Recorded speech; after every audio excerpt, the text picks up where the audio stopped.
कब मैं बड़ी हो गई पता भी नहीं चला। कुछ दिनों बाद ही मुझे देखने वाले आए। मैं उनको पसंद आ गई और लड़का तो पहले ही मम्मी पापा का देखा हुआ था। पापा के दोस्त का बेटा था, अच्छा परिवार था, किसी चीज़ की कमी नहीं थी उनके यहाँ। मम्मी पापा खुश थे तो मैंने भी कोई ऑब्जेक्शन नहीं किया। शादी से पहले जो रस्में होती हैं वो सब पूरी हुई और फिर हंसी खुशी दिन कटने लगे। शादी से पहले कभी उनसे मुलाकात नहीं हो सकी क्योंकि वो दूसरे शहर से नौकरी करते थे, पर हाँ, कभी कभी फ़ोन पर बात हो जाया करती थी। उन्होंने शादी के लिए जो समय तय किया था वो ऐसे दौड़ता आ रहा था कि मानो उससे किसी को हराना हो। तय दिन आ ही गया। सब तैयारी हो चुकी थी, बस सब बारात का इंतज़ार कर रहे थे। इंतज़ार ख़त्म हुआ और बारात दरवाजे पर।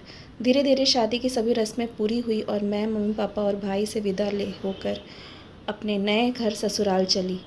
रास्ते में सिर्फ ये ही सोच रही थी कि नया घर कैसा होगा, लोग नए होंगे, रिश्ते नए होंगे, नया नया माहौल होगा, कैसे एडजस्ट कर पाऊँगी मैं।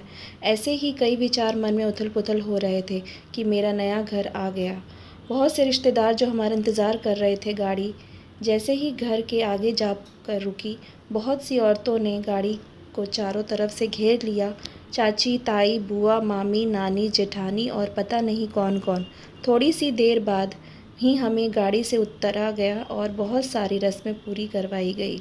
पूरी रात न सोने की वजह से मुझे नींद तो बहुत आ रही थी पर सो न सकी। शाम होते होते बहुत से मेहमान आ जा चुके थे और पास पड़ोस वाले भी। बस कुछ खास लोग ही बचे थे, जैसे मेरी ननद, उसके बच्चे, नंदोई और दो बुआ, राधे छोटी वाली बुआ का लड़का और शायद दो तीन और लोग। मेरी नंद मजाक कर रही थी मुझसे, बार बार कोई बात न करके चेहरे पर अजीब सी स्माइल करती, सिर्फ यही बोलकर चली जाती, भाभी जी, भाभी जी। अगले दिन जैसे ही मैं कमरे से बाहर आई तो नंद मिल गई और पूछा, भाभी जी पहली रात कैसी रही। मैं भी कुछ नहीं बोल पाई, बस हल्की सी मुस्कान कर आगे चली गई। दिन से दोपहर से शाम होती गई, मेरे मन में जो सवाल उठ रहे थे उन सब का जवाब मिलता गया मुझे। नंद के बच्चे बड़े नटखट और प्यारे थे, उनका साथ अच्छा लगा मुझे। शादी के बाद 2 दिन तक ही रहे वो सब, उनकी एग्ज़ाम थी, इसलिए नंद के भी बच्चों के साथ ही चली गई। मैं भी अपने मम्मी पापा और भाई से मिलकर वापस ससुराल आ गई। उनकी नौकरी दूसरे शहर में होने व छुट्टी यहाँ पूरी होने के कारण उनको भी जाना पड़ा। जैसे ही पहले मैं कभी सोचती थी वैसे ही मिले हैं मुझको ये।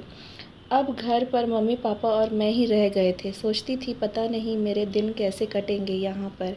जैसे जैसे दिन बीतते गए मम्मी जी से मेरी दोस्ती गहरी होती गई। पापा जी भी अच्छे इंसान हैं, कभी मुझ पर किसी प्रकार की पाबंदी नहीं लगाई। वो तो घर कभी कभी ही आते हैं, पर मम्मी जी से अच्छी दोस्ती होने के कारण मुझे कोई परेशानी नहीं हुई। सच कहूँ तो मैं ससुराल में नहीं, जैसे अपने ही घर में रहती हूँ।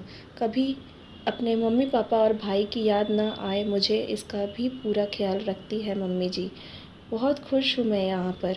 ज़रूरी नहीं कि लड़की को ससुराल में बड़ा सा महल, बड़ी सी गाड़ी मिले तो ही बड़े घर की बहू कहलाए। बस ससुराल वाले बड़े दिल वाले हों, मिल जाए तो भी बेटी बड़े घराने की बहू बन जाती है। अब कभी भी घर जाती हूँ तो मेरे घर वाले ही कह देते हैं, देखो वो बड़े घर की बहू आ रही है। Thanks. Please like and subscribe my channel for more videos.